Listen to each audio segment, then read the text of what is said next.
இப்போ இது கொலை இது என்கவுண்டர் எத்தனாவது? மூணாவது. மொத்தம் 27 பேர் கைது பண்ணியிருக்காங்க. இன்னும் 24 முடிச்சுட்டா சரியா போட்டுன்னு நினைக்கிறேன் கேஸ். அதுக்கு மேல எனக்கு சொல்றதுக்கு ஒன்றும் இல்லை. இன்னைக்கு தமிழக மீனவர்கள் 5 பேர் கைது செய்யப்பட்டிருக்காங்க. தொடர்ந்து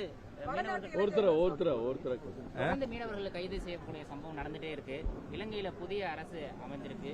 மத்திய அரசு இந்த தமிழக மீனவர்கள் கைதை தடுத்து நிறுத்துறதுக்கு என்ன மாதிரி நடவடிக்கை? நாம ஒரு விஷயம் உள்வாங்கி கொண்டு அந்த விஷயத்தை பிரசன்ட் பண்ணணும். ஏதோ ஒரு ஆன்டி சென்டர் நேரேட்டிவ் செட் பண்ணணுங்கிறதுக்காக நாம் பேசக்கூடாது. காரணம் என்னன்னு சொன்னால், திமுக காங்கிரஸ் ஆட்சி காலத்தில் 600க்கு மேற்பட்ட மீனவர்கள் கொலை செய்யப்பட்டார்கள்.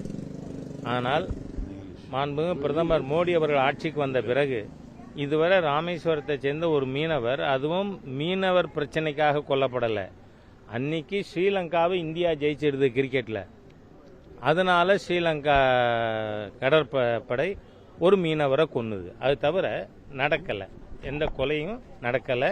மத்திய அரசாங்கம் இதில் ரொம்ப உன்னிப்பாக கவனித்து ராஜ்ய உறவுகள் ரீதியாக டிப்ளமேட்டிக் சேனல்ஸ் மூலமாக நாம் நடவடிக்கை எடுத்து வர்றோம். அதனால் சமயத்தில் நாமும் இலங்கை மீனவர்கள் கைது பண்ணுறோம். அதாவது அந்த கடல் எல்லை தாண்டி வரும்பொழுது அதுவும் நடக்குது. அதனால மத்திய அரசாங்கம் இப்போ போன வாரம் வரைக்கும் கைது செய்யப்பட்டவர்கள் விடுதலை செய்யப்பட்டு விட்டார்கள். ஆகவே இட்ஸ் நாட் அன் இஷ்யூ. கைது நடக்காமல் பார்த்துக்கிறதுக்கு நம்ம என்ன செய்யலாம்னு யோசிப்போம். ஓகே.